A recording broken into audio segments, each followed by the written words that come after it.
Hello everybody, I am Takeshy, and I am here with Quill once again. We'll have to take your word for it because we don't see your intelligent face yet. I don't see mine either. Mainly because I'm not watching in the mirror.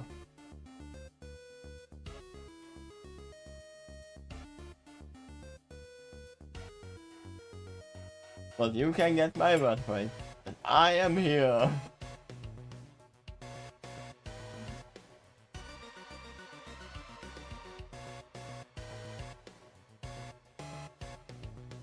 And now you can see my face as well.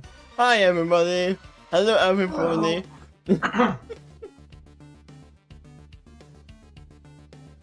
So, it's funny. We are going back to why I didn't see my face, because we didn't saw the reflection yet. Now, because we are in past 7 reflection, now we can see my face. Exactly. As I said last time, I have absolutely no idea what could happen. There's a lot of choices here. And anything can happen, literally. To the Smurfs and find out what happened to them in the meantime.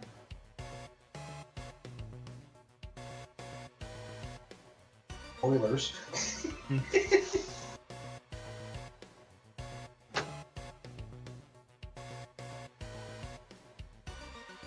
Okay, let's see, what kind of music do we want? Oh, actually, do you hear the music, by the way? Huh? On this shot? As far as the style is concerned, how about music that's good for reflection?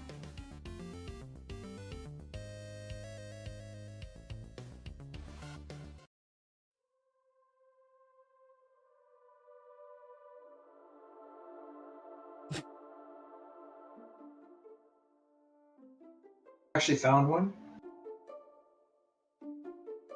Yeah, why not? We will see if it's good or not. Yes, that's just in the sea. And then you to start. Part 7, Reflection. Here we are, 11 analysis allowed. When they arrive in the cargo bay for the other egg. Of the other egg. This announcement is for creatures benefit in particular. When the three of them arrive inside, and the wind castle is a shield. The TARDIS is located here, but if you were part of me, I didn't ever want to. Well, I'm not sure how to explain this. I just didn't want to alone to digest what I've experienced. Something happened in the meantime? Well, they made their way back, but he might be referring to everything that's occurred to him so far in Waterworld. Yeah, I was asking if it was in between they came here from the cabin or the whole thing. It's probably the whole thing. Having exited this mostly odd relevant is surprise, but I think that's for the same reason. And also, I would actually believe that all the meanwhile he was walking in the wind and rain, the wind were constantly whispering to him. Maybe that's the thing.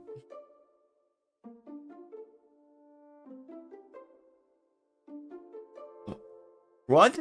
So you want me to search this whole cargo bay by myself? He was asking incredulously. I have never even seen this space creature, so I don't even know what it looks like. Oh, you will know. It looks astounding, for even he, at average earthly height, and a full grown adult, is not at her level of this adolescent Pegasus either. Unless you are going to show me the rest of the way.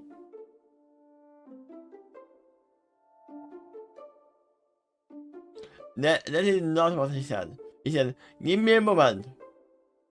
That's literally what he said. Give me a moment. He's not saying that you have to go alone.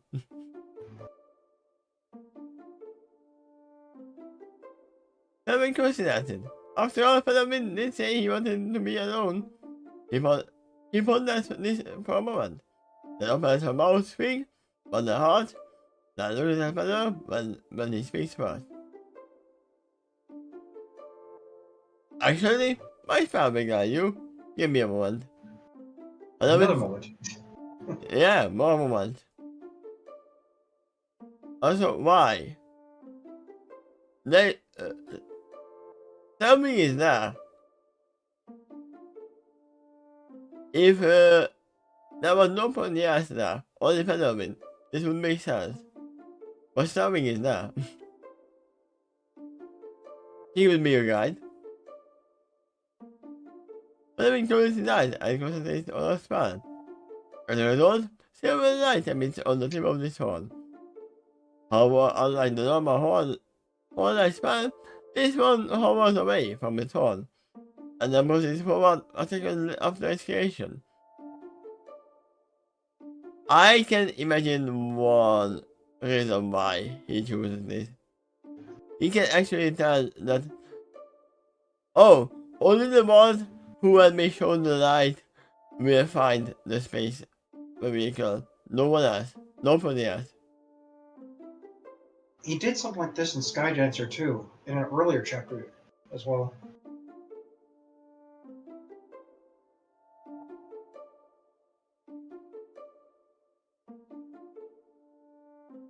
Element immune this particular spot to link it on a very specific course to his carbo way. The Spider-Man knows in his mind during the moment he gets the spell.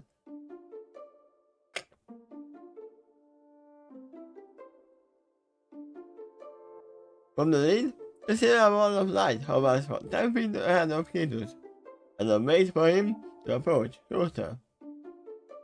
Then 10 feet before propelling forward again, until it is exactly 10 feet again.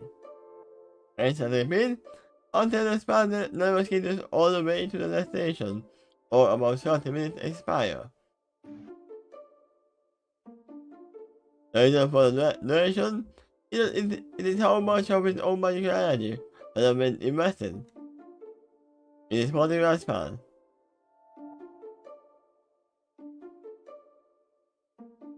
Is he sending him on a wild goose chase, going around the whole thing and arriving at 30 minutes later, just exactly when the spell is passing? You might see later. I mean, more or less, it will have affected the duration accordingly. In this case, Phenomenon assumes, given the relatively close proximity to TARDIS at this point, this duration should be about double the sufficient amount of time to reach Kingdom's there, especially since he is a native and more used to coming in the ever-present field than the waves goes to the ring. Let me put this forward though. In this paragraph, it's really just narration of the narrator. And it did not say that Feather created that spell to mislead or make longer the course for Cletus. Instead, it says it's going to lead him directly to the TARDIS by staying 10 feet ahead of him, unless it takes so long that the spell's duration expires first. Yeah, but if you know that it takes 50 minutes, you don't take 30 minutes, man. You only use like 20 He's minutes. estimating it would take about 15 minutes, but it gives double that duration to be safe.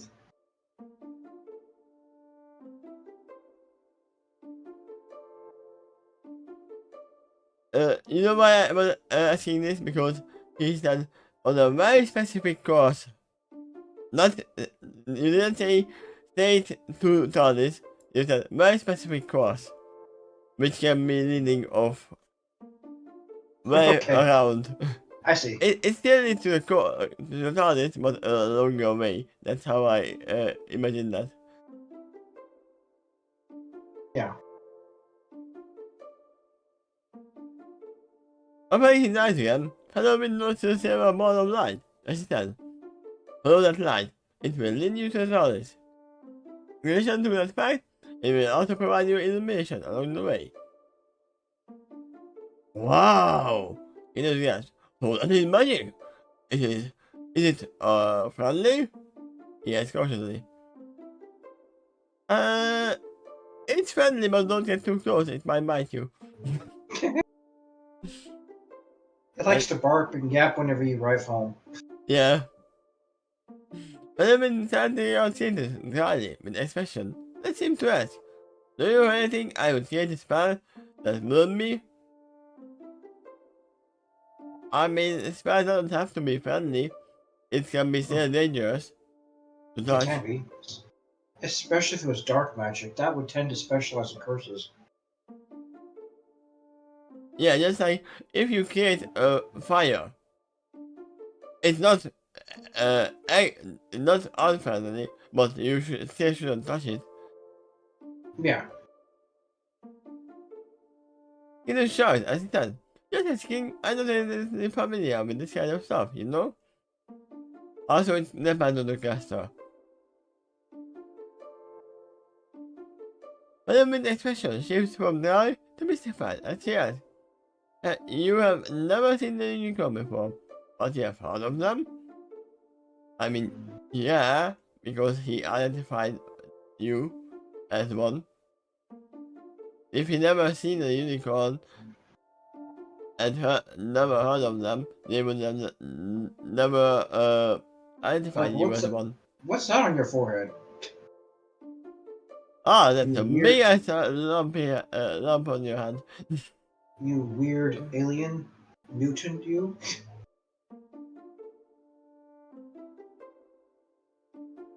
Yeah, according to legend, they are the ones who delivered this to the planet in the first place. It is informed them. However, ever since then they have been distant and aloof. Also, wait. So Titus and the others are aliens as well. Yeah, he's giving new information right now. I mean, wait. They just, yeah.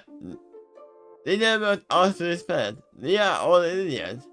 And the natives are definitely the sea police then. Well, according to legend, anyway. I believe them. It might be actually another reference to Dragon Ball. They are the Saiyans. Their planet exploded, and they had to get to a new planet. Interesting. However, ever since then, they have been distant and aloof, seemingly not caring about the affairs of other monsters. So much so that my people have wondered if they truly ever existed. It has been that long since we have encountered one. Supposedly, the parasite served them too, in whatever space we currently have come in. The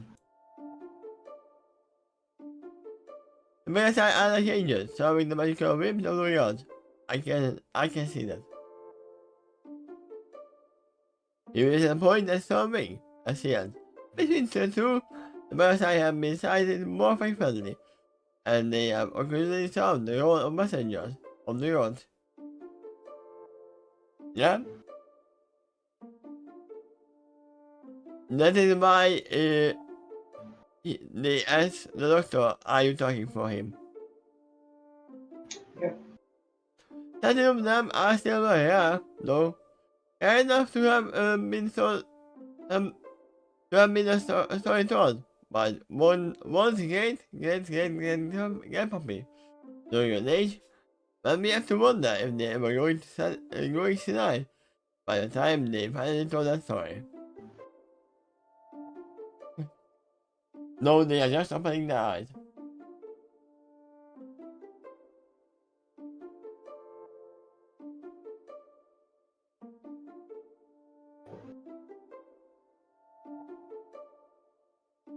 It is funny how he is describing the unicorns as gods who are not really caring about the police here anymore.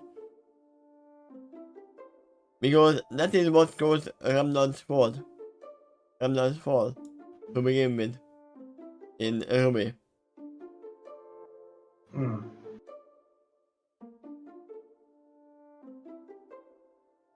But the difference is that the gods that already left the world. Here they are still around somewhere.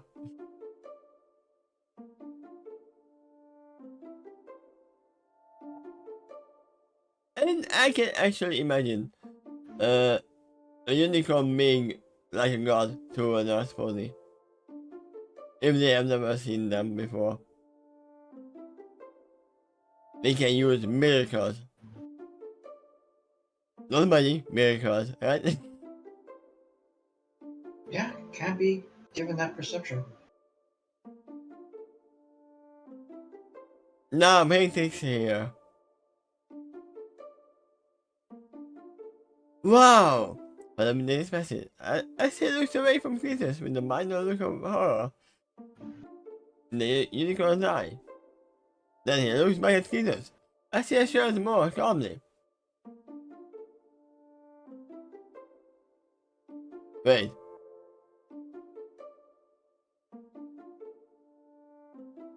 You just said a moment ago that Trixie would love it in this place.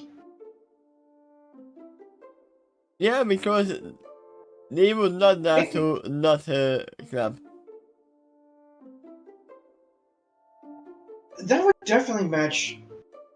It's just the Trixie with the alicorn amulet would especially be particularly arrogant about this, I think. Because that is kind of the way she acted at that time. Yeah, we know that Takeshy doesn't have too much magical power. But she has enough to give a great show. Right, she may have enough to pretend to have even more than she actually has. Yeah? And some of it's a little bit real. I mean, she really is levitating stuff. I'm trying to She interrupt. also Wait. She possibly also knows a spell that simulates fireworks. Yeah. but she's got real fireworks for real too, and can ignite them. Hmm. I'm trying to think about this Santa. Has there been expected as he looks away from Cletus with a minor look of horror in the unicorn's eyes? But he is a unicorn, not the Cletus. It's the horrors in Featherwind's eyes. Yeah, that's why I was like confused that why didn't you just find that in his own eyes? There's only one unicorn here, so I didn't think there'd be any confusion. Yeah, that's why there was a confusion to begin with. Then he looks back at Cletus as he assures more calmly. And if all of this is true, then know this. I am not like those unicorns. I didn't travel with them, nor have I ever been part of their company. I hadn't tried. Neither have I been part of their distant, aloof, and quite likely very arrogant society. Although my boss had some striking and quite frankly a bit wholly simulated. Also, company is a word that actually proves that the TARDIS cannot translate everything properly. Well, he hasn't traveled in their company so far.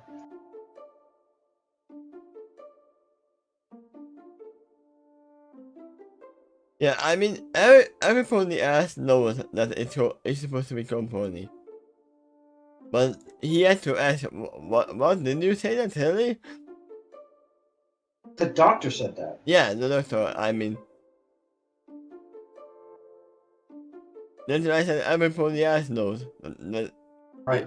in that world, it's actually a word. Instead of all of that, I came here with the doctor on this service. I am from a different world, and so do I. And so are you. And probably also time as well. Although I also now suspect I came from a world that new ponies were imported from. Imported? That's a strange way to put it. What are they, good? They could be. We have not yet proven that slavery is not in this world. Okay, read the next sentence then, and consider what you just said. Could be. This next time to the time. I don't know. And to be frank, it doesn't really matter to me where we got what came from. We are here now, and so we need to make the rest of things. And the rest in the make. Yeah, we all know the rules, but we have been enough to be extra last time. He shakes his head as he stands forward blindly. Life is a struggle enough without trying to come up with ideas that make my head spin. I don't need that, nor do I want it. Just one hoof in front of the other each day. That's all I say. Not when you have at least 30 minutes to wake up. Who are you talking to? I'm trying to relax who is in the chat right now. Okay. He's the one who I'm actually playing later on. Playing with. Okay.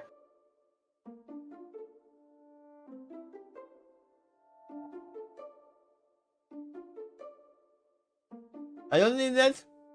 Nor do I want it. Just one hoof in the front. Yeah, I earned that.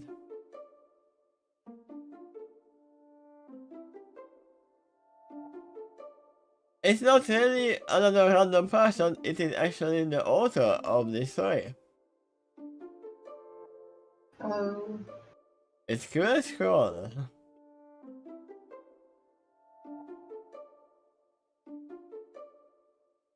A good philosophy to live by. Having cheers in agreement. Keep it simple.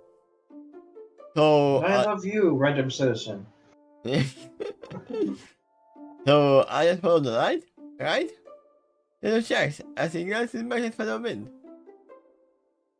Fellow Wind notes his confirmation as he had. It won't proceed until you do. Or 30 minutes has passed. This plan will expire either, but it succeeds to lead to the TARDIS or the magical energy I invested in it runs out. Or you should get there from here and before that in my estimation. Hello, Spectators, I see further ads. Well, just in case that happens, call out to us for help. We will come and show you the rest of the way. In that case. Wait, so isn't something going with Cletus? It's like he's leaving the option open that she doesn't have to. I mean, Padawan said that he wants to be alone, implying that something should go with Cletus.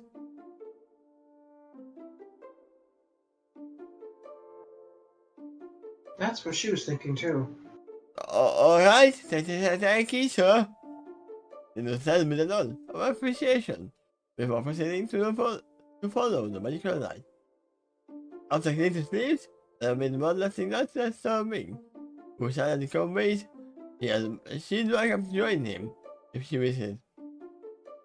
After that, he proceeds away. And there we go.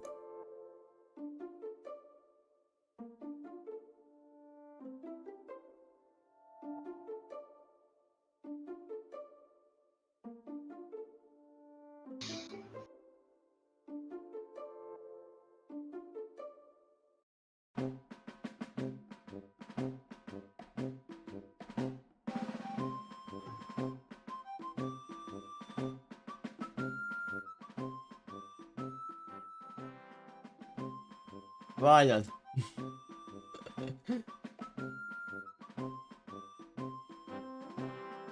Something What very you should patient. say? I have actually no idea. Some kind of Ohio team, probably. I never actually heard what it said. Sorry, go ahead. Something waits patiently, and quietly nearby. While her friend stares out an open window, it shows her use ocean storm outside, but it only occasionally lit by a passing lightning flash. When they arrive there, she notices fellow maid. They on only for under the form in north, wherever it's affected by the wind. Instead of looking like puffy clouds, it made his blow sail in whatever direction in the wind is going. Oh no! He's going picking that I am pie. And that's the theme behind the picture for the front cover for Skydancer. The reason why it looks so straight, although a little puffy at the end, is it's supposed to show that there is a lot of winds at that cliff at that moment. Too much for him to handle.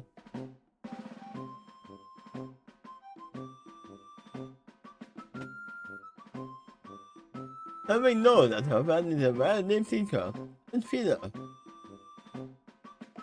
Oh, she knows very much how much he can feel about Because of that, if he doesn't agree to take a moment like this to himself, and contemplate how this decision experiences can be integrated into his life, even more and more of balance as he stumbles forward. And when she knows, it's a very sensitive body. A true poet at heart, who is typically too far innocent, to easily hope for the things, for the challenges, facing daily. So he is also kind of an empath. A what? An empath.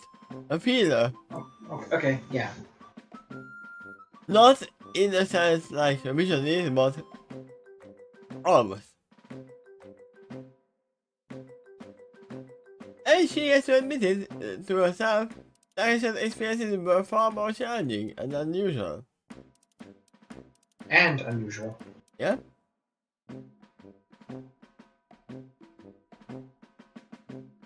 Look at it as old now. I don't really mind. And he finally speaks. As a result, having his ears back up, and she becomes even more alert now that she knows he's finally ready to speak to her, or at least aloud to himself. Think about it. No matter how far we travel out on the horizon, we will never encounter our native home, or request here. Why? Ah, you mean on this planet? Yeah. You might not know, it might be actually expressed here underwater. It's my moving to us realize it never was out there to begin with. All this time, this is, and was a whole different planet that's complete with its own independent history. Actually, he knows that because of the elements talking to him about the ages past. Oh yeah, This is definitely an alien planet. okay. Look, it is somewhere out there. It's corner of the galaxy. I wonder if any of the natives here too. If I wonder if there could be other worlds out there as well. Just like some of us have contemplated. I mean, they know that they have been imported here. To use that word. So, Not, they don't know that, but that's part of the legends that they were imported by supposedly unicorns but and the Pegasi that served them. now that Phenomenon is here, they have seen Phenomenon, a proof that unicorns exist. They must have the legend. The other part of the legend must be true too. So yeah, it lends more credit to the legend. Yeah, Okay. and because they have a legend that, yeah, there are other worlds. I'm pretty sure they are wondering if they are. This whole crew is helping to verify that in multiple ways, actually, including the Doctor. I mean, he claimed to be an alien too, and he came in a spaceship, and Cletus is about to encounter it. Yeah. They most were silent to him for about a minute. During that time, they both just drinking the atmosphere, and parents could not think more than me to them. But of course, he continued to stare outside the open window. Open window. Yeah. Wait, aren't they in the cargo bay? Yes. Why is there a window in the cargo bay? Enter this iPhone. Kind of. It's a window that's very high up, but yeah, right now it's probably there are some water leaking through.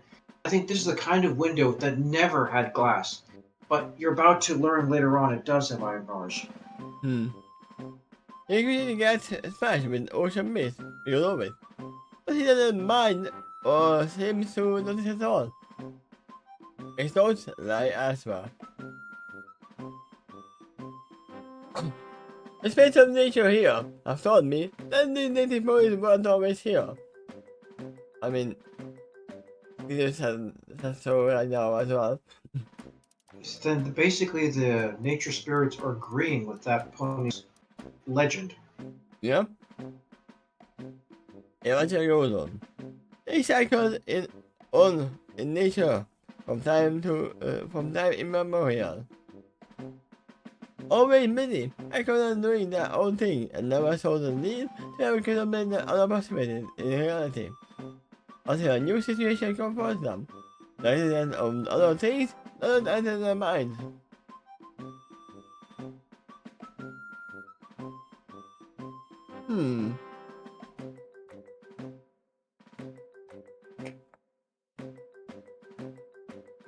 Oh, you mean the wind, the nature. Yeah. Yes. I thought he was talking about the police. They don't care about each other. Now he's talking about the nature's perspective of the ponies.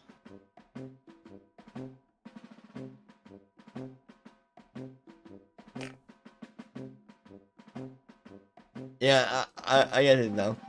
But when the police here Amazon did arrive, the spirit of nature didn't know what to make of them at first. Across that time, the police have served a variety of roles. Sometimes they could have complemented the cycle of nature, sometimes they defy it, and sometimes, how do you say this? Wait, ask a question. He said ponies. Mm-hmm. He didn't say earth ponies.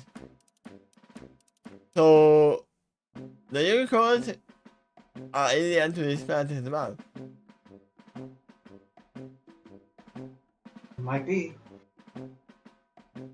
Yeah, he's not specifying what breed yet. It seems to me that the pattern shows that they were hiding something at first. Until they later understood, so they were terraforming. It's like a fall finding its cutie mark. Until that happened, it was something about to throw. By trying to find a place in the world. Eventually they found it. Until the world climate changed again. At that point, the old ways were no longer working anymore. So the police herald and lost their way again. Lost their way again. Yeah, imagine a pony seeing snow for the first time.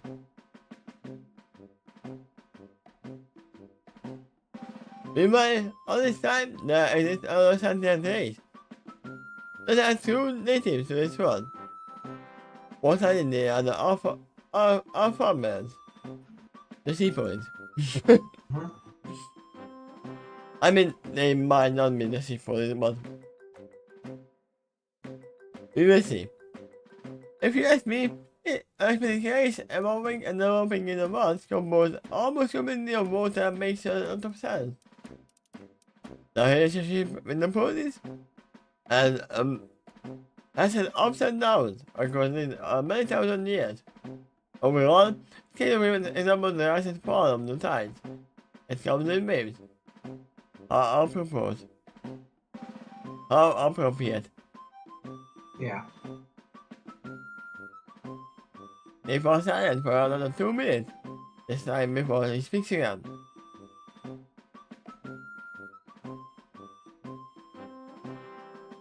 Something he just told me reminds me a lot of my own past. You might remember that I used to feel quite stiffer in it. When I You having a hard time saying it? No, when I said stiff, I was like, wait, is that how you say it? And then I realized, no, it's not, but I understand it. Yes, stifled. Okay. I was a poet, a dreamer, a clown. My father kept telling me, yes, I know how to out of the clouds. But then I put it even more in, and became the clown. I couldn't help myself. Above all, I felt called to do something that seemed utterly impossible. The wind called for me to join in. No matter how absurd it seemed, deep down I always wanted to fly. I mean, maybe if he didn't have the power to hear the wind, he might not wanted to fly. But there's a constant voice saying to you that, join us, 5 minutes. That's probably the case. That's likely a similar case with any pony with a cutie mark. Yeah? Even before they discover it, they feel a calling to their destiny.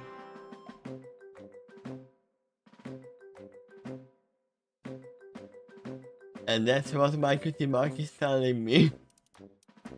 Yeah.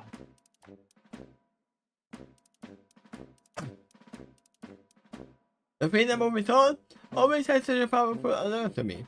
It always felt it was my destiny. But it was impossible to explain how.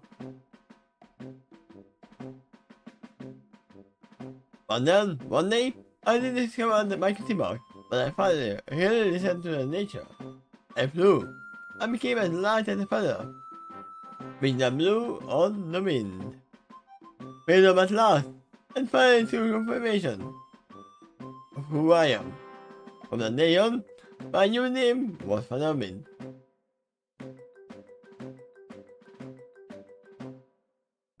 I remember the change of name. I don't remember what was his original name.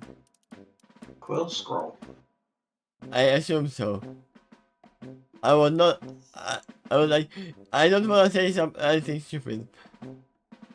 And Author Scroll for his father.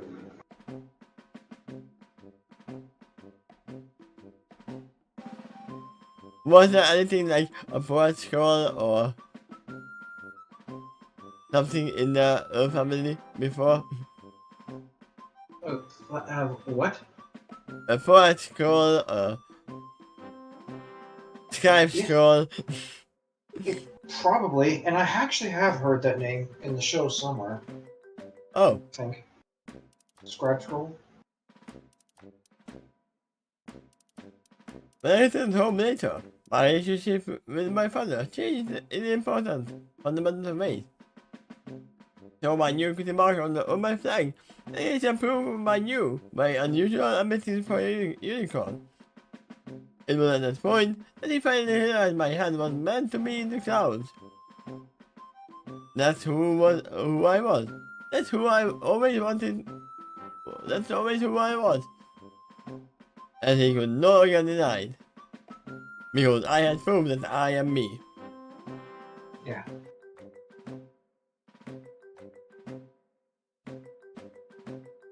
On the other hand, he also had a point that once an individual talent, unless it didn't have to be the only one we can acquire.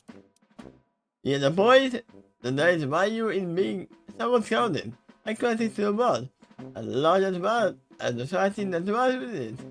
He told me, or reminded me, that the importance of our family has to.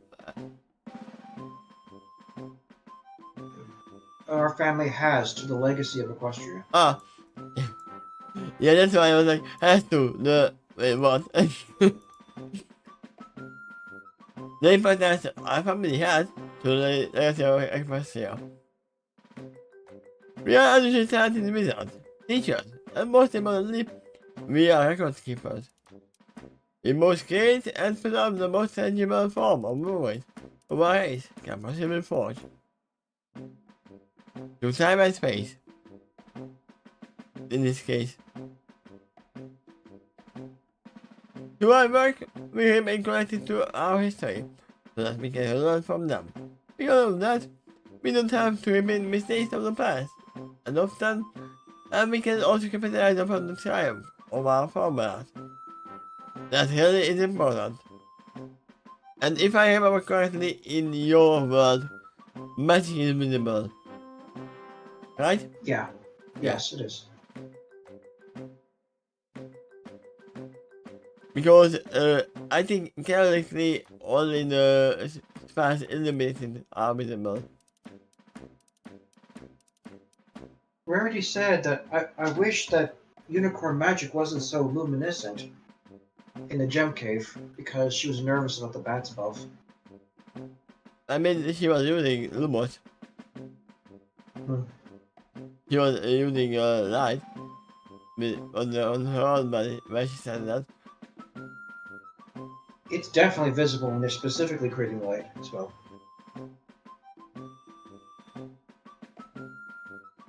I think she meant that she was changing how light it is. Because for them, it literally is like this. She said it in a way like as This if is it what they couldn't see. be. She said it in a way as if it couldn't be anything else. And I heard other comments too, or reactions that seem to allude to the same thing. I'll grant you that it is rare, though.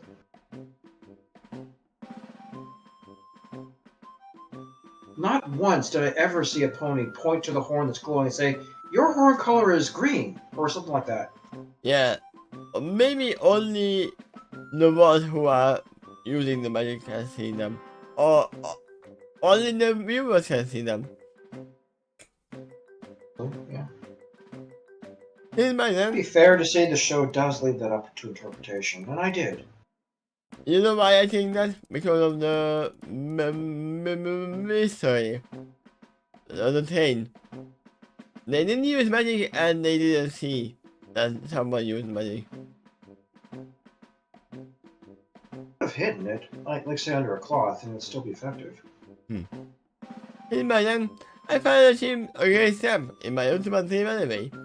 I didn't feel anxious about being sidetracked towards other pursuits. Anyway, it doesn't matter in this case because in your story, it is minimal. That's what matters.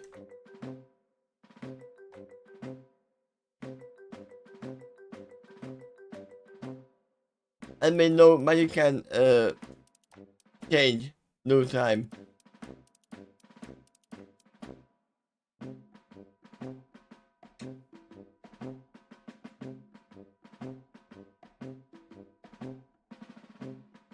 She also the idea of not knowing who I was before made it truly impossible to fully concentrate on my studies. But after I unlocked my cutie mark, and more fully realized who I was, it no longer felt as urgent to me. Discovering my destiny, more fully became something of an inevitable. Oh wow, that is not me hard to say. Inevitability at this point. I knew by then the full implications and the potential of this new talent would develop naturally over time. During that time, I could also pursue other things, to actually move up my list of options even further.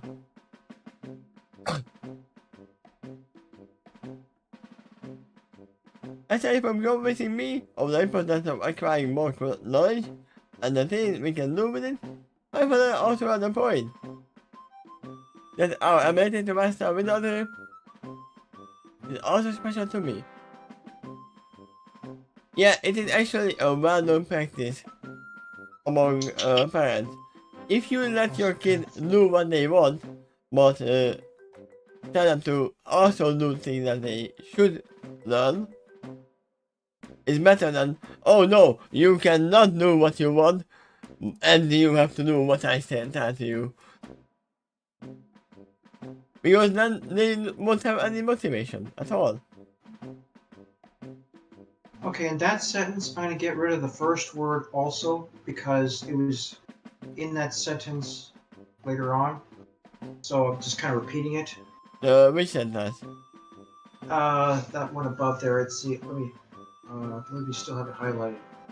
My father also had a point that our ability is to master wizardry is also special to me. I don't think I need to say also twice in that sentence. So I got rid of the first example in the other document. Yeah, probably.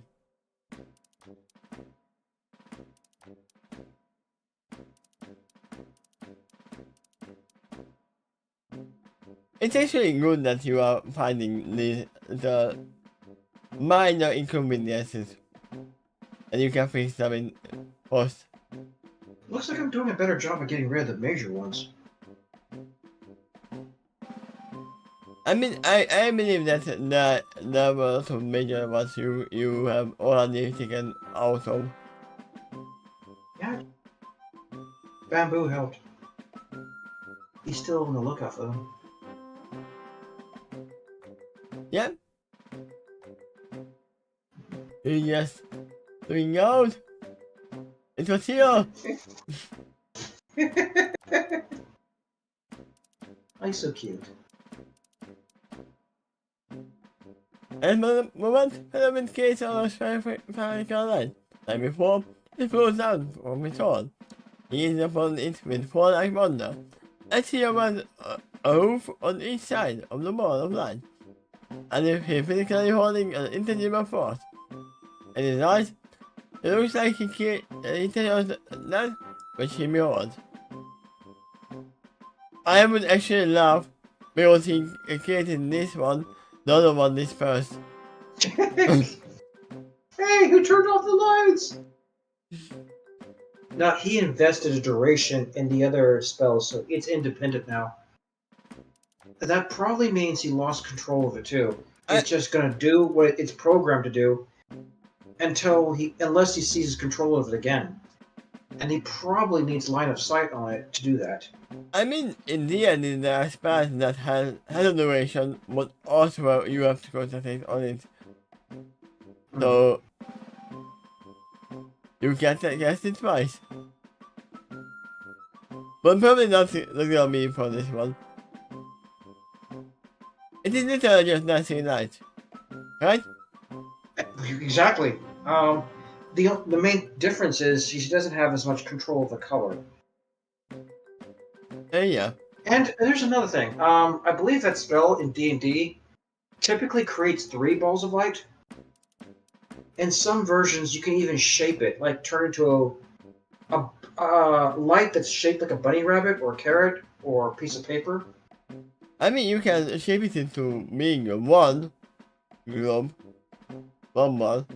It might be 3 times as bright then. Yeah. But yeah, it's that independent light away from you that you can control the direction of and have it swirl and dance and all that. Yes, that's exactly what he's doing here. And that is not a concentration spell.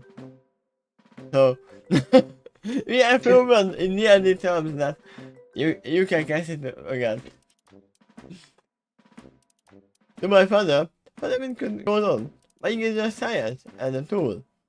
In this discipline, I have never found a sentence word in English before.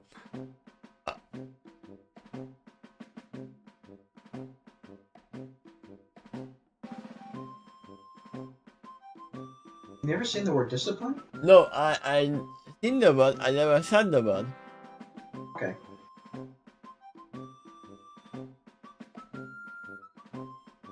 Discipline. Discipline, okay.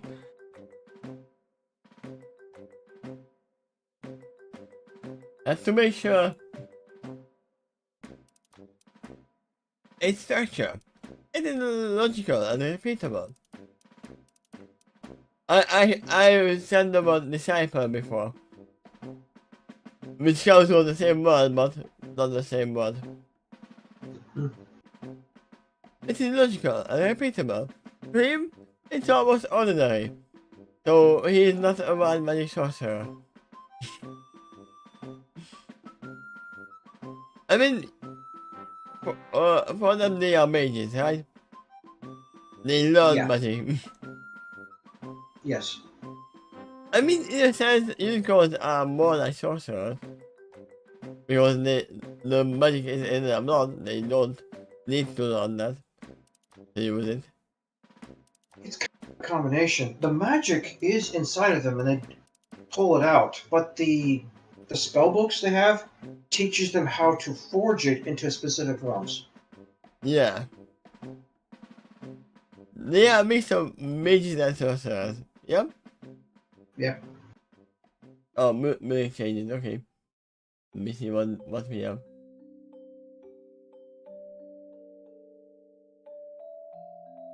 Sure, why not?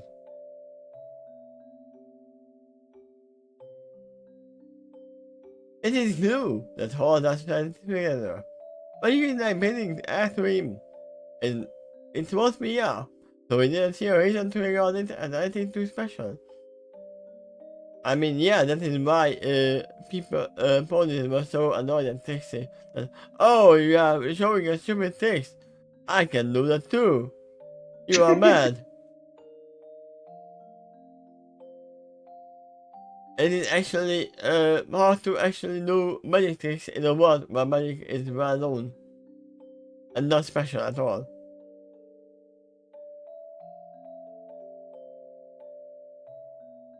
I have to admit too, that he is so darn good at it. There has to be some inherent value in his way of thinking. And this time, it works for him. Casting magic is like following a recipe in a cookbook, just like mages. It's just formulas and numbers. The teacher, that line of thinking gave him a stable platform to rely upon. And whereas his students follow that same system in the way he teaches it, he was convinced that they could be just as successful, potentially. But then there are other kinds of casters who provide the same result in a different way of counting.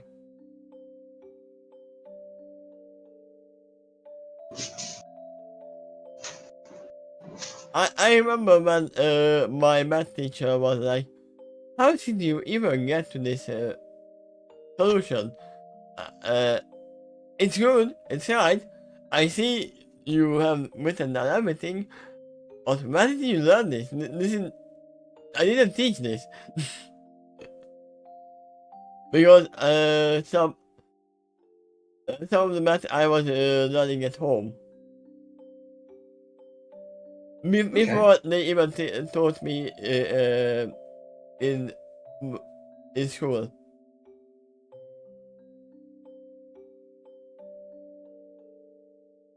And because that was how I used to it, it's hard to actually change your way of thinking. And if it actually leads to a solution that is right, there's no problem with it, right? Say for the most part, yes. Would your method be less or more efficient? That possibly could be a point of arguing, but ultimately it leads to the correct solution, so I don't see any major issues with that. Yeah, there is that way that, oh yeah, I can calculate this like 3 ways now. 3 different ways I can get to the same solution. That's actually Since it leads fine. to the same since it leads to the same answer, if you teach that method to someone else, they should also get the correct answer as long as they follow the formula you taught. Yeah. And then there are other people, especially in my work as well, who can't even add 1 and 1 together.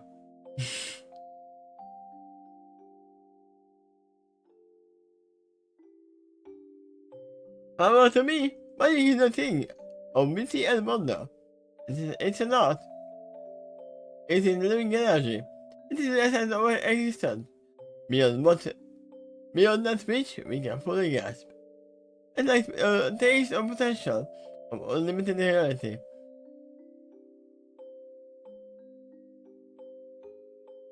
I can also kind of assume that Panovin is more like a druid in this case. Huh. Because he's They are gonna, listening to nature. they are going to make that comparison later on, particularly because he has such a keen connection to nature. Yeah. I always found the depth and mystery of it untantalizing. But I hold magic in my homes. Why would you hold magic in your homes? You don't have to. You have a horn. He's doing it right now, sort of. Yeah. Something part of me never forgot. The treasure and marvel at it. Do you also initiate it? With it, or the key to unlocking deeper potential. It's like a song. Something about it stirs my soul, and always becomes humble and greater as it can. And that's beyond. As a result, I feel I cannot ever take for granted. It's just super precious. I think of it as a tool. Oh no, I don't think of it as a tool. I think of it like a shared friend. So, from what I gathered, Benjamin started off, he was born as a sorcerer, then from childhood to midlife, he was learning as a mage, then he became a bard and a druid. He is Something like multi-casting that. a lot. You can see where his strengths definitely lie in, and it isn't really just the magic. He's like also a poet and a sage. Very knowledgeable character. Yeah, that's why I said bard. Yeah. At the moment, Benjamin pulls an energy ball into his body with the same lotion as and giving you a warm hug. When this happens, his body absorbs the energy. You can do that? I don't think you can do that, but his curious bodies glow for a moment. They shimmer in light. It's someone dancing for something to be on.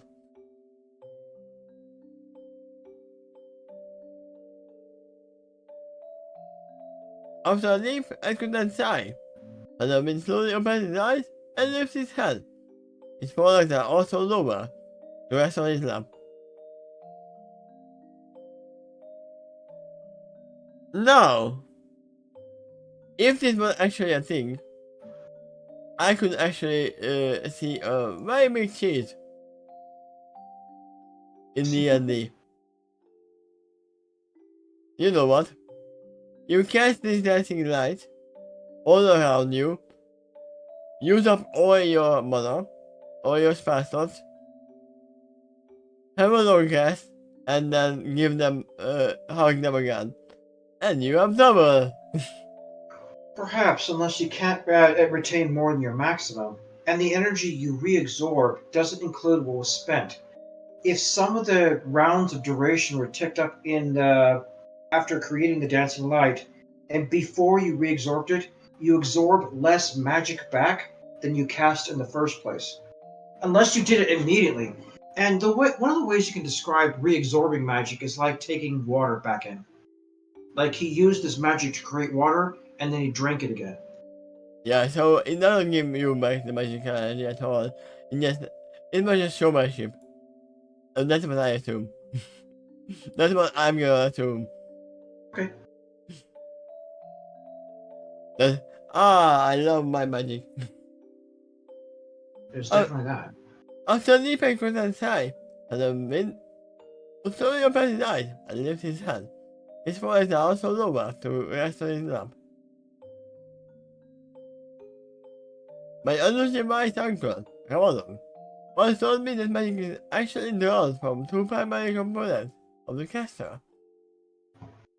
And when continued, he said the mind gives the spell structure. Without that, it won't tell do anything. Cannot do the sorcerers. Or especially the mind magic ones.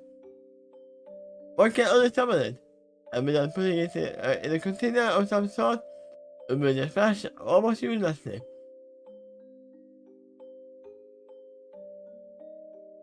I don't know what However, happened to what's her name? Shadow Tempest? something? Tempest? Tempest Shadow. Because her horn is broken, she's unable to shape it into more specific forms. And Yeah. so it just comes out as raw energy. He's saying that without concentration, all magic would be like that. I'm sorry. Correct. That without concentration. You're not imagining a specific form. You're simply summoning the energy. Well, all it's going to do is it will show up and flash. And that's might be the only reason why Earthbound and Parasite can't use magic. Because they don't have a horn. Well, They might be able to do it. by the looks of it, the horn helps to channel the energy into a more external form. However, he also said that the heart of a pony, as an individual emotion, is akin to fuel for the fire of magic. Without that, there is no energy to summon in the first place. At that point, it doesn't matter how strong the caster's concentration is, there is fuel. There is nothing there to shape at all. Personally, I guess, I have always kept most of my in mind and my heart. My father's discipline helped me to give my magic potential very solid and useful form. But the way I have always felt about magic meant it has become so much more that it's so very hard to explain. I guess that's always been a symptom of raw emotion. Without logic to give structure, It's just a feeling we can describe. To me, it's a kinship of our companion, and a promise from our says to telling me of man. It is the excitement of discovering new patrols beyond every horizon. The raw and pure love just keeps throwing me ever onward. And now, you can literally discover new patrols everywhere. Because you are traveling with the doctor. Well, even before that, when he was starting to learn to fly, he was able to see from greater heights. I was checking how far we are.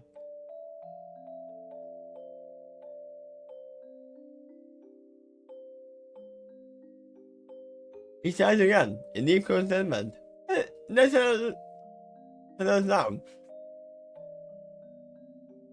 As he continued to gaze forward out the window. During that time, another moment of silence passes between them before he speaks again. I mean, he is very much monologuing. Tommy never said anything during this time. Yeah. It's taking some moments to get things off of his chest, and she's just sitting there listening as a supportive friend. Yeah? She doesn't want to make his moment of thoughtfulness. Yep. Although I didn't achieve what I was initially after by joining Voldemort Academy, I nevertheless found the value in the experience. My flying skills didn't get refined beyond anything I had ever done before, and my methods baffled our instructions. And I can see why the title is now. They didn't know what to make of it, or how to teach something so utterly unique. They had to rely on feedback from me to even begin to get an idea how to fit me into this tight and creative unit. That's something I gradually came to understand, and my time there continued. And despite all my misgivings about the experience, there is something I found precious about learning to work tightly as a team. But then I joined the washouts. I always felt like there was something inherently wrong about disciplining.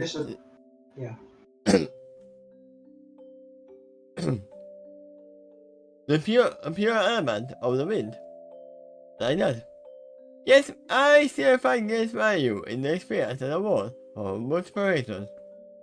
Without the experience, I wouldn't have realized the greater depth of my potential with my teamwork talent. Also, there is something noteworthy and special way. One can go from exploring the wrong path. I mean, into the past, and you go from your mistakes. Yep. If you can learn from them. Such a thing guides and teaches the individual pony. It sort of lets them know where their boundaries are. If that can be discovered, then a true destiny can develop more structure and momentum.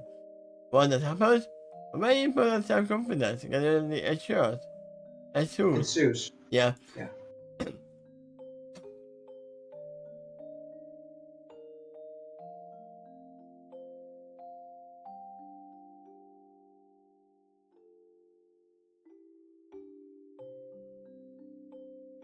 When I moved out into nature during the next phase of my experiment in self-discovery, this is when I was learning the right spells, I fully anticipated that I would find flaws in it, by leaping from one extreme to another. Yeah, I figured there was a good chance I would miss my mark again, but also ultimately get a better guide to zero on the perfect target.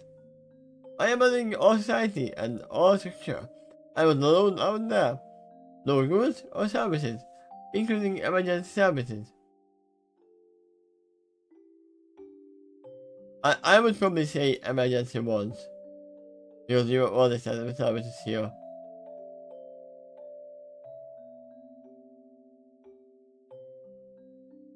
That was one of the things that concerned me the most.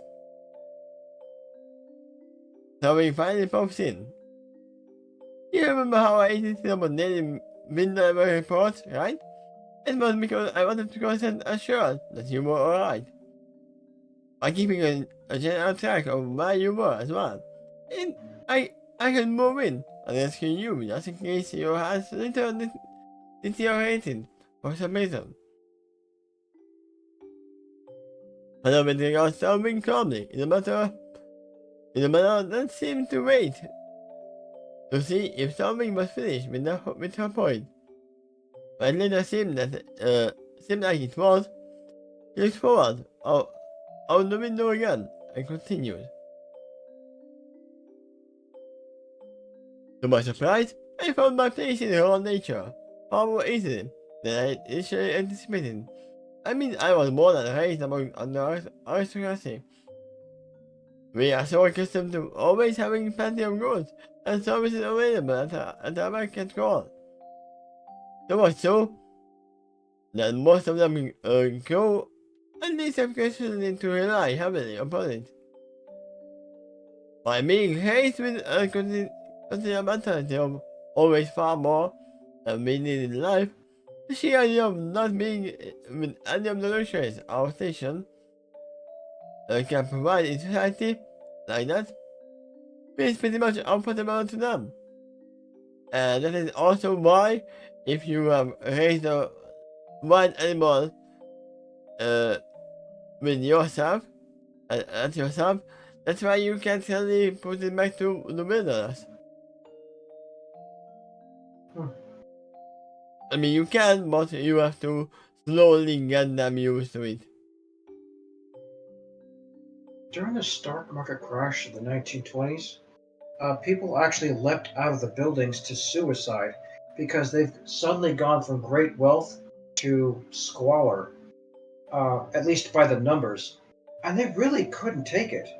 It leads to what Feather's talking about. They were so accustomed to such huge luxury that they were unable to bear what most of society normally endures. Yeah, it's easier to go from poor to rich than from rich to poor. Yep. Because if you give a poor man money, he will just be happy about it. If you take away the rich man's money, he will not be very nice about it. You said from poor to rich. That means this is a great deal of money and far more than they're accustomed to dealing with. They're probably going to have frivolous spendings, unwise investments. They're going to blow through their money really quickly. And they might even invite a bunch of trouble that they were not prepared for. Yeah. Things that the challenges that wealthy normally face and get more accustomed to it. But if you're suddenly rich when you were poor, then you weren't prepared for all the taxes and the backstabbers and the lawyers and whatever, all that stuff. But I see your point. How, you give a guy on the streets $1 million all of a sudden, and he doesn't take a gun to his forehead and shoots himself. Yeah. At least conceptually, they were much more pleased with the concept. But it really just matters on the person itself, because there are people who are just they don't have money because they didn't have workplace or anything. But there are also the ones who don't have money because they are always giving it away. Yes, there is. Definitely agree with that. And on the other side, there are people who are rich because they invested and they can do well with money and sparing them. And there's another side who are rich because their parents were rich and they have money. And can do anything with it after maybe their parents pass away, and then they lose all immediately. That can happen, yeah.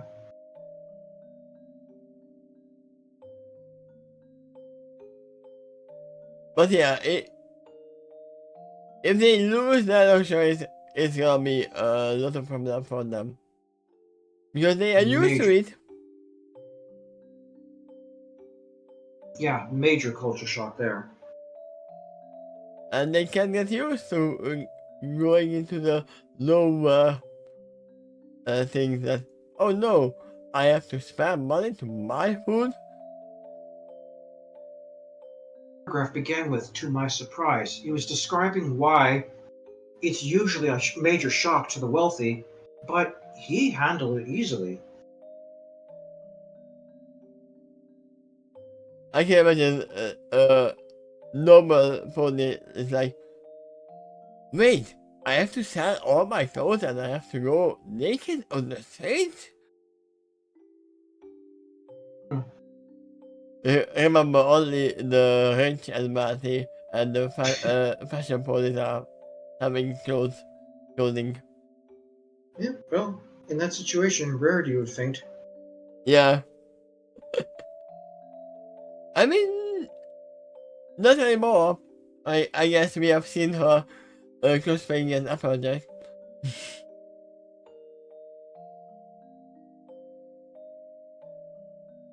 But I guess I've always been the odd one out among my peers. I figured I could never really fully explain it, especially on the phone, but it was always there, according to something beyond anything the world of our mansion could provide. Beyond that, the luxurious and heavily fortified walls didn't feel like shelter to me. It felt like a cage instead. I mean, it always felt to you like a cage. Yeah, Because he has the spirit of the wind, so that uh, kind of environment is not conducive for him. He adapted, and that helped him to become more scholarly in wizardry. But innately, he was always longing to be out there with perfect freedom.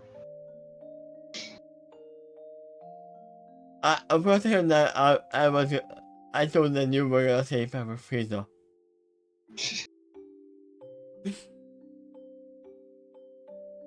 That would be a different story for sure. But out there, within the powers of Virgin Nature, something came with me. I always accepted that I am the wind incarnate. And finally, I went to a place where its natural equilibrium was found the most. The cycle of nature and the joy of simply being swept up within it. Timelessness ensued.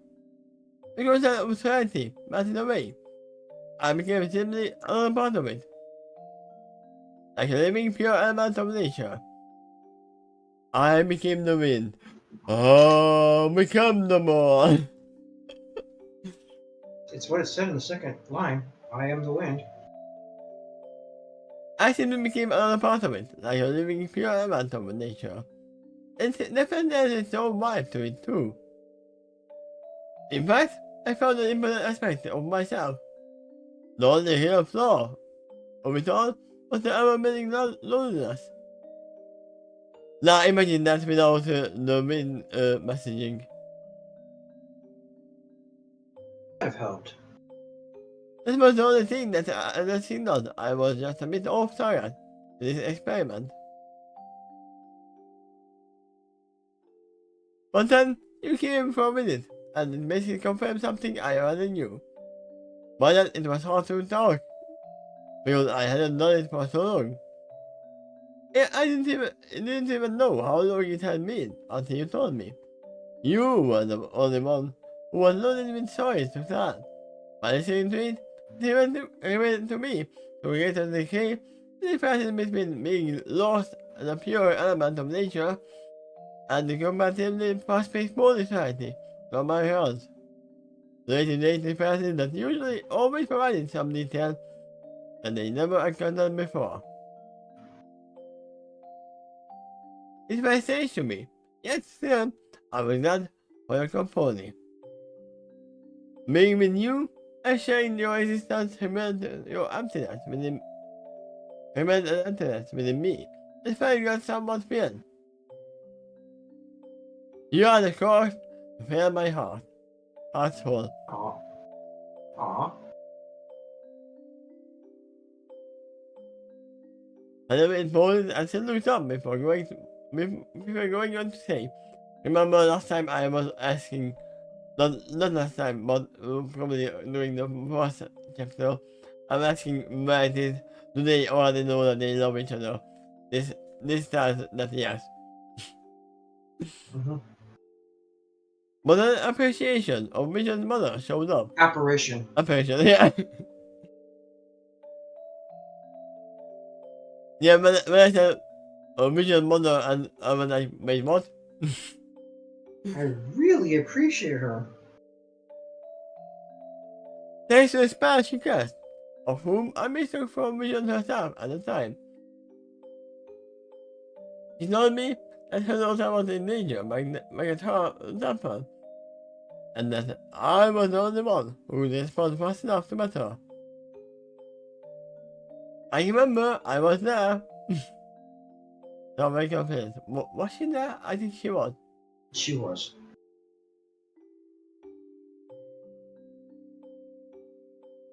And I mean, no one she said, I need this for one again. I think that was the actual time that I was joking about CCPO. Not CCPO. R2D2 being there and doing the elimination that, you are only hope Obi-Wan Kenobi. Okay. Oh yeah, that speech from Vision's mother. It's basically Yeah. she did say something like that. "You're my only hope" was I think really was in there. Yeah, I remember that. That's why I remember that because I wasn't making the joke. In at least for one, I heard it have a sigh before saying.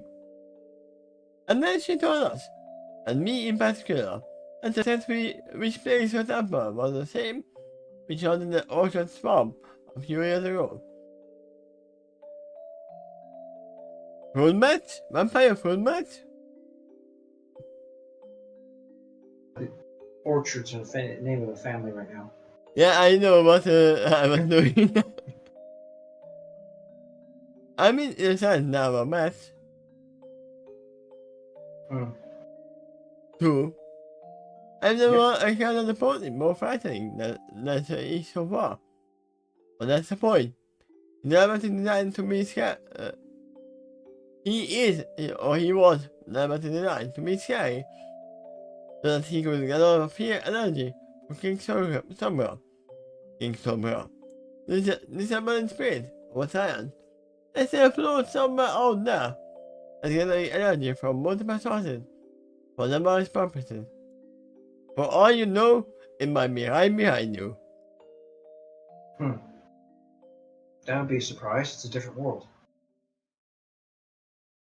I mean, I can imagine it start sneaking into the TARDIS.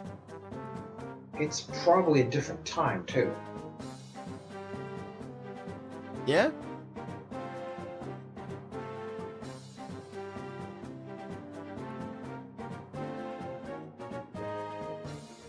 But also, oh god.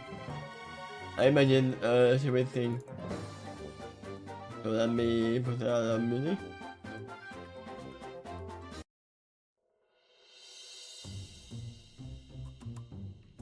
Oh, why not? If they are meeting Puppet Master multiple timelines, or cross shock, what if one of them comes into the TARDIS and travels with them? But being invisible or traveling in something. the TARDIS? Can there be multiple of them in the same time? So yes, just the same way as there can be multiple doctors in the TARDIS from multiple timelines of him. Oh yeah, that actually happened.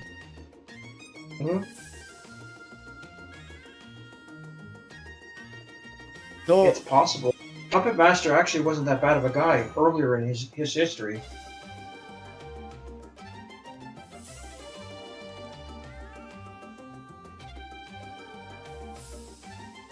I mean, for all we know, if the Puppet Master steals the TARDIS and then moves it, and then moves it back after a long adventure, they might not know it.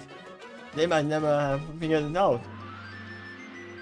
Biff did that in Back to the Future too. Just borrowed the DeLorean, went off to do something, and then arrived back at about the same time.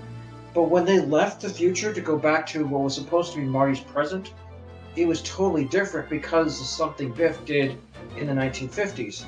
Give his older self a sports almanac that gave the sports score for many decades in the future. And thanks to that, he was able to make correct bets over and over again. Yeah, but the difference that is that the DeLorean only travels through time, not through space. Right. So you literally only could make differences in your own timeline. With the TARDIS, you are going from space to space. You probably will not likely meet yourself. If Puppet Master used the TARDIS like that, he'd most likely not use it for benign purposes. Yeah? And furthermore, he'd be unlikely to successfully work the TARDIS controls. Add to that, the TARDIS itself would likely reject him. Yeah, I'm saying this because there can be a timeline where the Puppet Master stole the TARDIS and is going away with it. Even if they defeat the Puppet Master in their own timeline, there might be another one somewhere. Right off the possibility that Puppet Master regains his ponyhood during the journey, and because of the journey. He, right now, where the last they met him, was really a puppet of Sombra, crafted to evoke and cause fear. There's gonna be a lot of fear. We will see if it happens, probably not.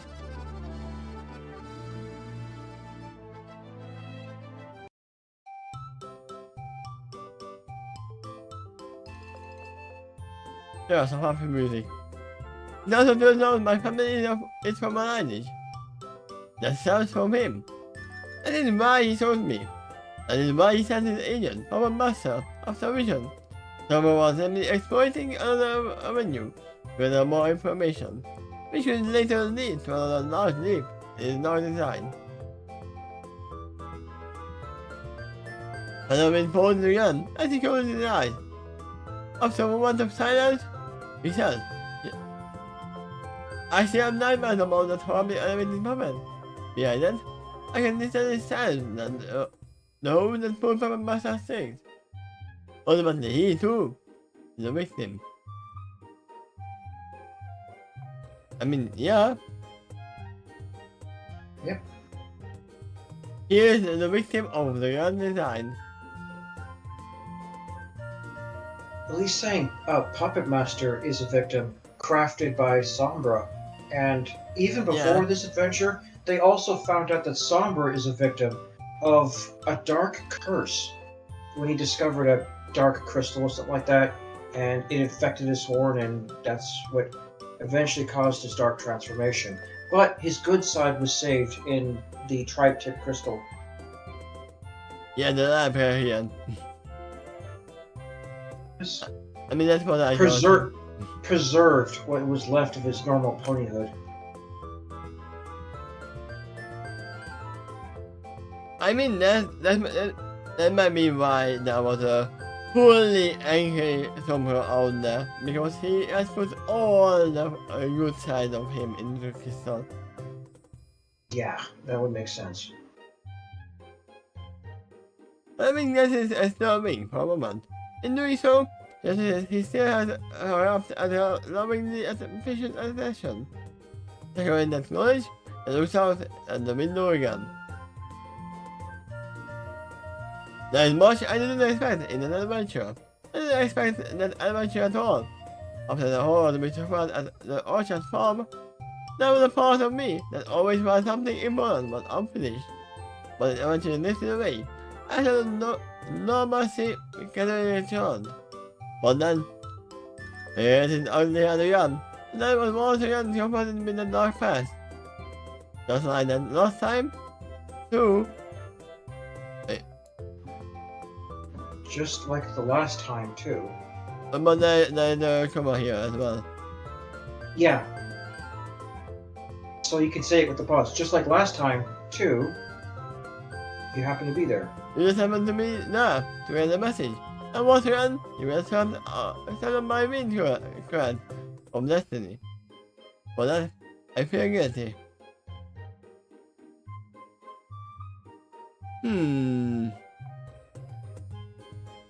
Right. Something else with a mirror total alarm. You don't hear about this adventure I take out from you. Something else was out of the way.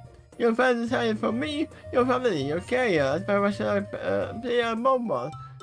Geez, something. You were that good. Not only you came down with an opponent, but he marks especially for either that fault or not liking, but you surprised them.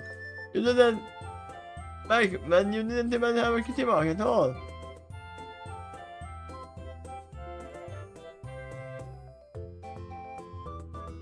Halloween, you always forget. She didn't go there because she had to. She went there because she wanted to. That's right.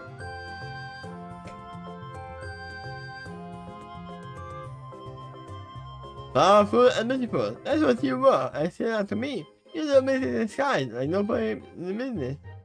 It was incredible before. You seem like you really enjoyed it too. That really seemed like you understand on purpose, and you worked to win those games. And also because of your efforts, your team was more successful than most. You really could have gone all the way. Wait, you are going against your own speech. Remember what you said, like 20 sentences ago? That your father has told you that no matter what your cutie mark is, what your destiny is, you can do other things. Yep. Oh no, I have taken away everything from you because you have your shared cutie mark now. Because He's of just me. making this point to explain why he feels guilty. That she had all this talent, even if she lacked a cutie mark for it. She was really good at it, she seemed to enjoy it, and now by joining him in this adventure, that all of that's taken away. No, it's not taken away at all. From her, well, it's from his perspective right now. Yeah, that's why I said that you are literally going against what you said before. It's like me saying that I like scrambled eggs but I hate them. Okay. After me for moment of silence. So we chimed in with a request.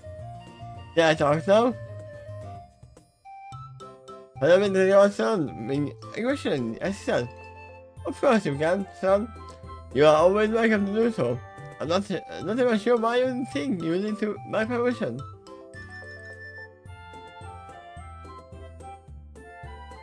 And not permission I'm requesting, I don't want to interrupt your train of thought. Tell me explain.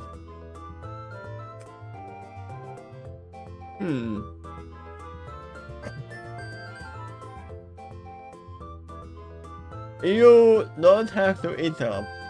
You can still correct if they are going off the text.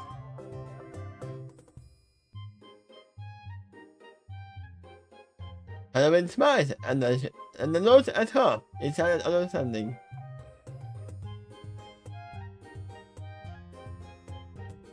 Hey, we have ultimate, so I'm gonna go grab some tea. Okay.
almost here.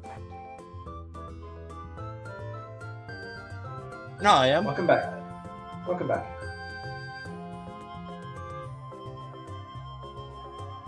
Oof. Looking at that, there's a bit of heft to that paragraph. Yeah, there's a bit. That is why I wrote something, because it's a main paragraph. It doesn't even fit in the whole thing. This is especially where it's useful when you're highlighting the empty space between your sentences to show where you left off. Yeah. That would be a good technique now. I always do that when there's Anyway, I think you need some clarification here. Now we can begin. First of all, you might want to make good fit with either of the Mother Academy students. I think you have been there enough to at least understand something about the team spirit. There is no I in teams like that. It is as me. People is to staff assistant. I have always understood that. I only learned to get to the game. I continued my games with my fellow teammates. But this makes more perfect than anything. Working together as a unit. Also fits and me. I was very aware of my strengths and talents, but I didn't allow them to get to my head. Neither did our coach. He knew what she was talking about, and I seriously took those lessons to heart. I knew that any talented pony who tries to dominate the spotlight is ultimately an detriment to us all as a team. I mean, that is why Rainbow Dash was not taken to the Wonderbots for a long time. Also, but she couldn't train. She couldn't learn. It was an adjustment for her to try to fit in, and that was the lesson she said at the end of that episode. Yeah, it was called Newbie Dash, I believe. And then it is literally thanks to Lightning Dust that she learned that she has to fit in. And then she forgot everything about it.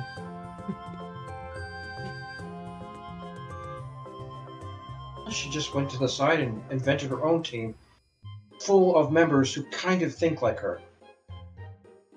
Yeah, that's a mess. That's called a mess. I have to be willing to set my ego aside and be an expert team, or a team player instead. I would actually imagine the A-team like that. I don't know if you have watched them. No, but I'm familiar with them. I could even think of their van and the music that went with their opening. Yeah, they were kind of like that they were all like, me. Okay. And even then they had to learn to work together. Just the sounds of it, that strongly embodies the American spirit of that time. Yeah. Just from the way you described it. You know, the kind of people who just put their fists on their hips, get this bold heroic stance while maybe drooping a cigar in there. Yeah, I love the smell of smoke in the morning. Yeah, this is all about me. That kind of vibe. Yeah. And now I imagine Rainbow Dash doing this. Oh shit! Definitely. She did. The only reason they didn't do that is because it's a kid show. So they could all they could do is give her sunglasses. Does this automatically make it cool, but if every other pony has it there, then would I stand out more without it? It doesn't make her cool, but it does make her 20% cooler.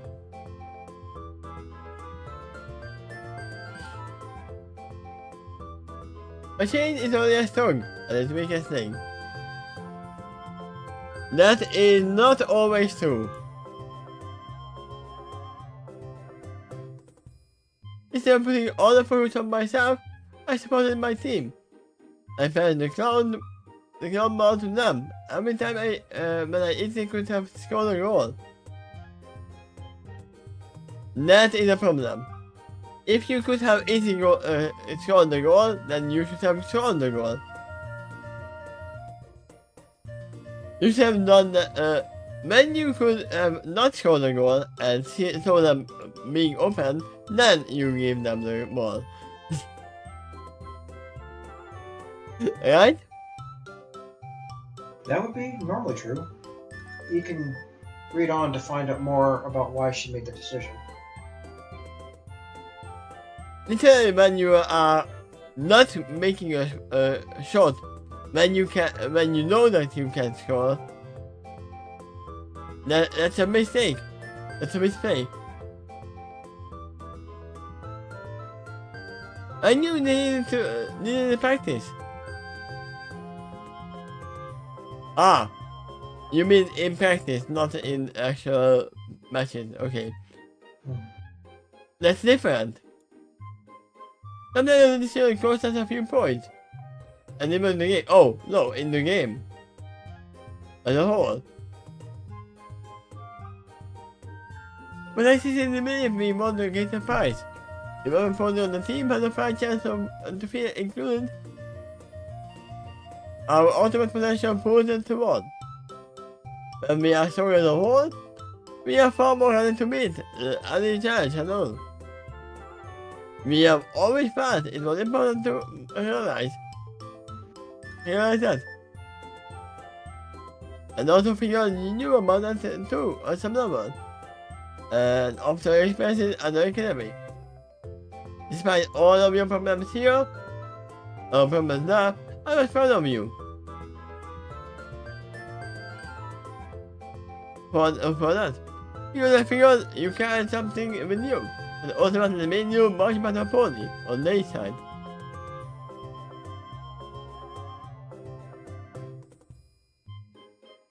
I still think I'm right, but you need to know something else as well.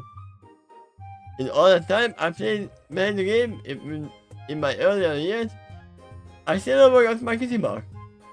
I was still very great in the game, because of my natural talent and also because of my attitude towards it overall, and my merit. Don't forget about that. Oh yeah, it's a factor. However, in all the time deep down, I always known that even if I'm great at the game, and even if I really enjoyed it, well, it was always just a hobby to me. I mean, maybe that is why you never got the kitty mark, because you knew it was a hobby. Yep. It was This like was not her. Well, because she didn't get a cutie mark for it, it meant it was not her calling. She was good at it. She enjoyed it, but it was like a distraction to her true destiny. Yeah. Something to do in the meantime while I'm still searching, something like that. Or after you have finished it as well. Yeah. It was like a pit stop along the way towards a greater destiny. I didn't know what it was, and I suppose it's fair to say that I was more patient with it than most other opponents would have. I have been in my place, given the cutie mark crusaders. Yeah. But that's where I was. And then it happened. Transformed. While all those goblins were busy burning things and laughing with the easy immediately, I found my purpose, and I stood up for those who were in need. I put myself in the front lines of danger. I hid my enemies defensively, and almost unconsciously. All I could think about at that moment was how important it was for me to be there. I would not let the danger pass me. I would not allow it to hurt innocent bodies, no matter what it took. I would stand at the wall.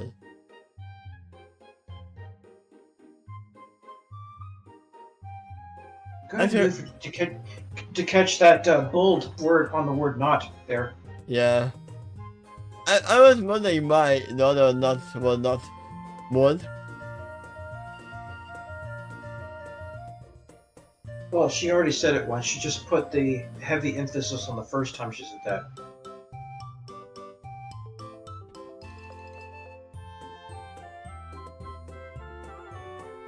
As a result, you need to know something important about me that I discovered within myself other day.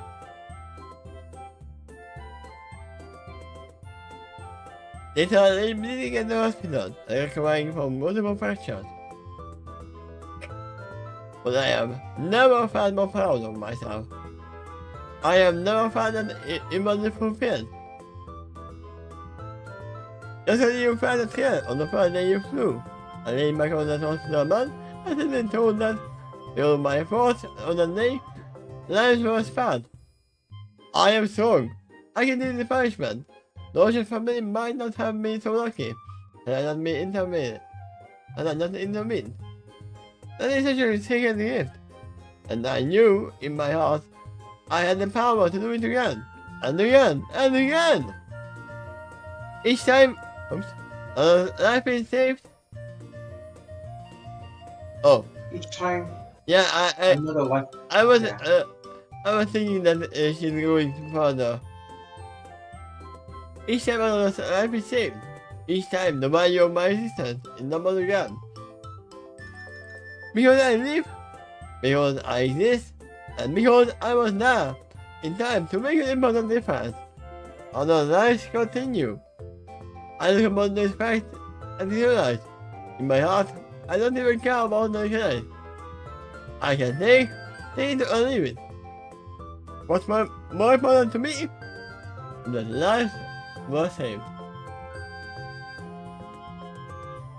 So why are you sorry?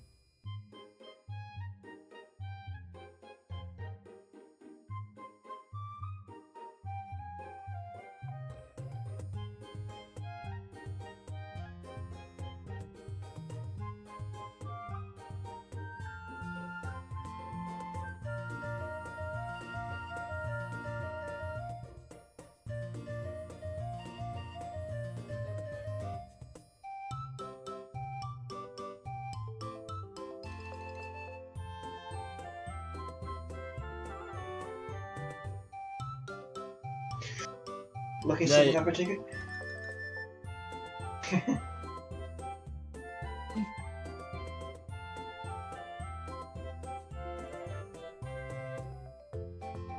He puts more emphasis in the image, but the spirit of the reason behind his actions, Sternwing would be 100% behind that. Yeah.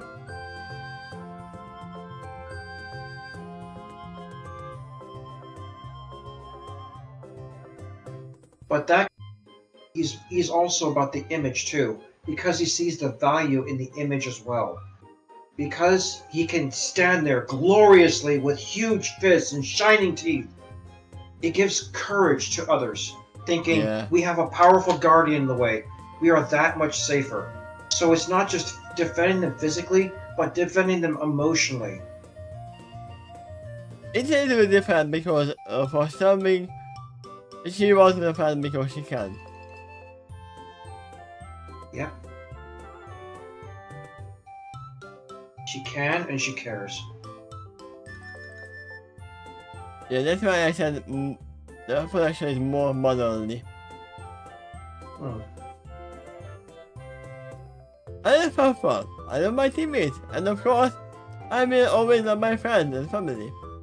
But being out there, in this space and time, is far more important to me than anything I have ever done. Out here, not there. Being out here. I mean, out here is out there as well. Sure. We are here to save lives, Fellowman. That is an incredibly powerful and important gift. I also realize the time that the TARDIS is naturally drawn towards spaces and times when we are needed the most. Yeah, we said that in the very first episode. That It, it was just random, but it was definitely not random at all. Well, Sternwing actually embraces that fact. Yeah? I can also imagine the TARDIS fully from the minds of the passengers on where they would want to go. That's possible. And So we think know about that something actually wants to save people, so That's right, then that's influenced by everyone that's aboard the ship. The Doctor, Derby, Featherwind, Sternwing, and Vision. yeah? So just imagine it. Throughout all of time and space, across those moments when somebody needs desperately the hero. I need the hero. I'm not thinking that's the whole thing. I definitely know the song, yeah. The journey of the TARDIS allowed me to fulfill the depths of my potential over and over again. Over again, it is necessary to simply wait and visually scan my surroundings. Instead, those moments are now drawn to us, or we go to them.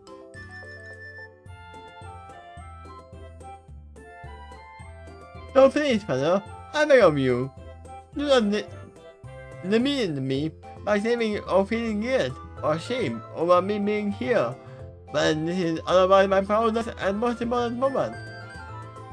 I think we are all driven to what it is to be by a vast variety of circumstances, my fate, and TARDIS. I feel even better about this because I get to do with one of my most cherished friends, who in all conditions compliments me in every possible way. I mean, he is still in the friend zone at this moment. Yeah, kind of. You are strong in. I mean, this is why he was a little bit worried about giving out his feelings, because Tommy was always calling him friend. And I remember that most of the time when they were getting close, yeah, you are my friend.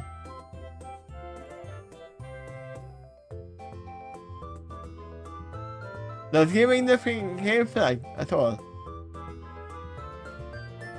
You are strong in the areas I am weaker at, and vice versa. Together, I think we can make an ensemble team. Let's say of your family legacy that you here, but you might let me here too. Do you think it's just coincidence that I happen to be strong and unusually well prepared for adventures like this? To that, I say no, Beloved. I say no, and I dare you to say yes.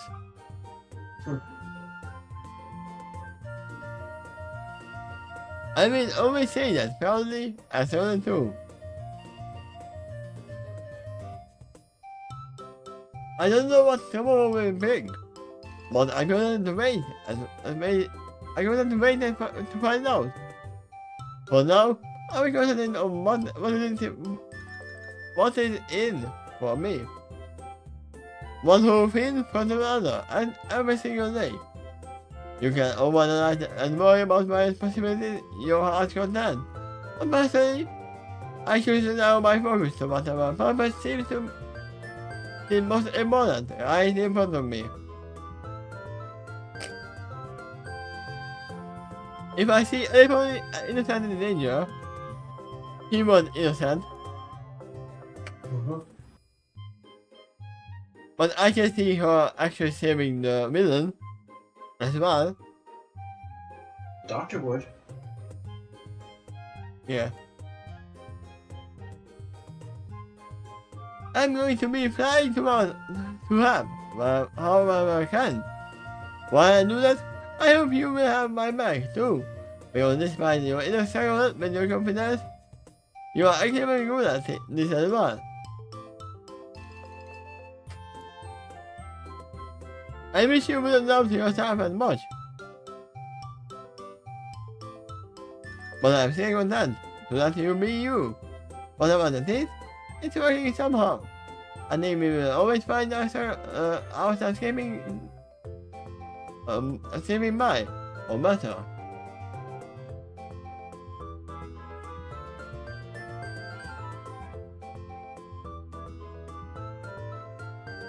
You're almost done with this chapter. Yeah, they still a bit, but yeah. Well, at this point, both of their speeches are done. Now all that's left is the actions they take. And the action they take is one thing. They go back to the TARDIS. Hmm.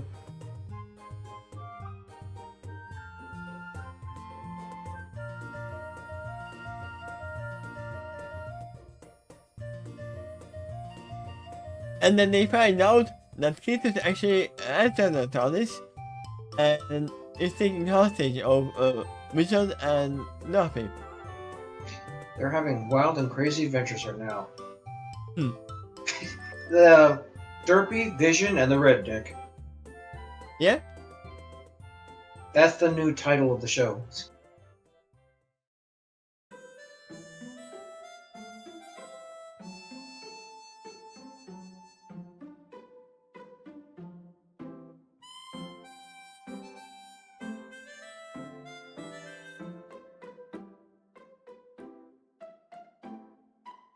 A Richard and Duffy and enter the tavern.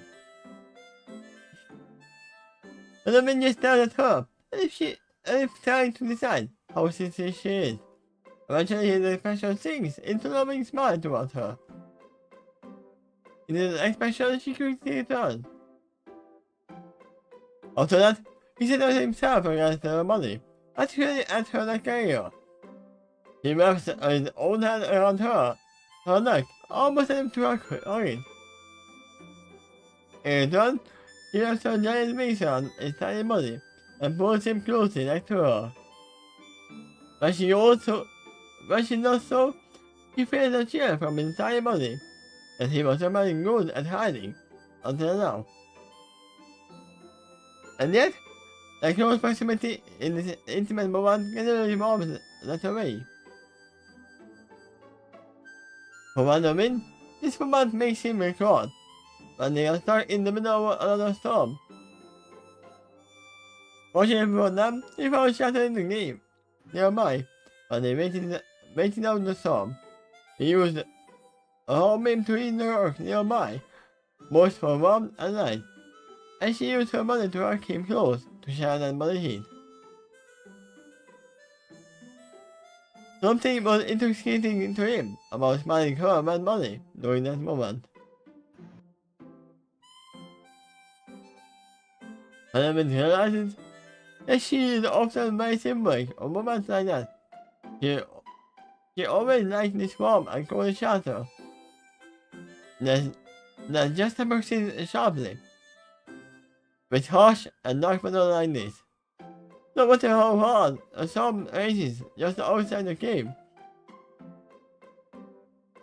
he knows he's always safe with her, sufficiently enough to nod off in peaceful rest.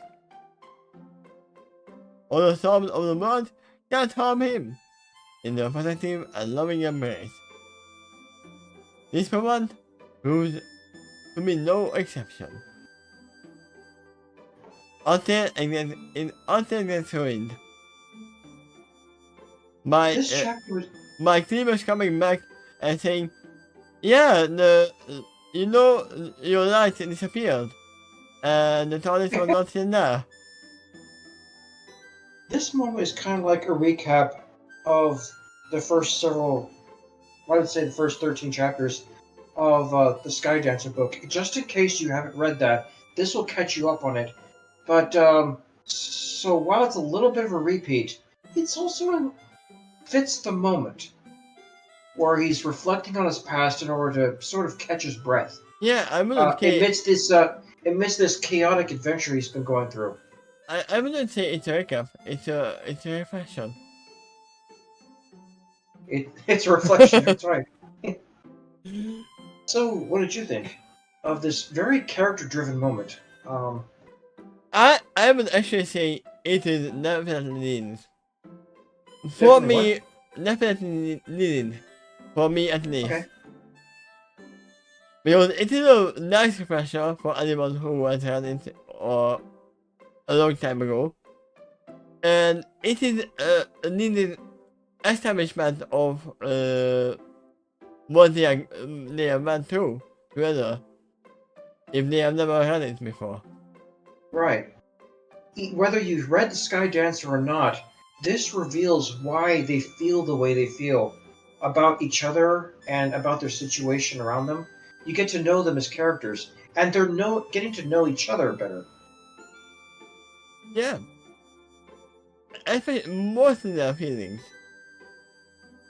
Not just towards each other, but just in their feelings of who they are, why they are like this as well.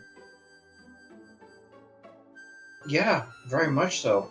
They basically describe themselves well enough to establish why they got their cutie marks in both cases.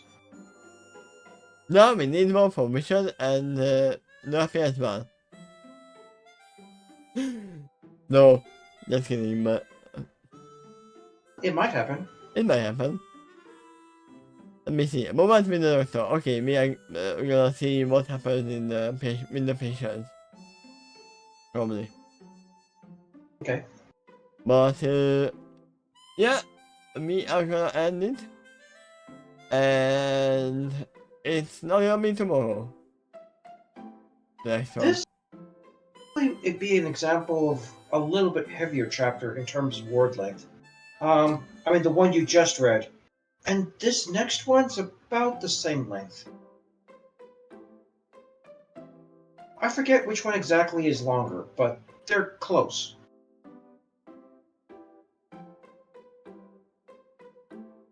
Yeah, I would say maybe Tuesday. Or for you it's Monday. In that case, what are you doing tomorrow? Tomorrow resting because I've been working at night. Okay. So I will probably dead when I come back and instead of just come home and instead of just go back into the bed.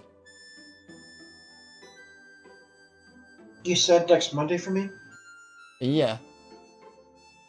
Okay, it's currently Friday, so about 3 days? Oh wait, It's just after midnight right now, but 36 minutes ago.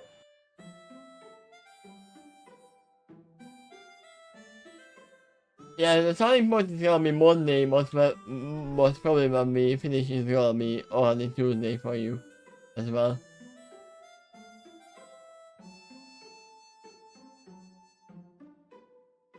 But I will put it in the channel so you will see the same timing. Thank you. But yeah, we are ending right now and I'm gonna switch to Twitch with my friend if he is back. Switch to Twitch. And we are gonna continue the Ace Attorney. But yeah, we are going right now. Thank you for being here.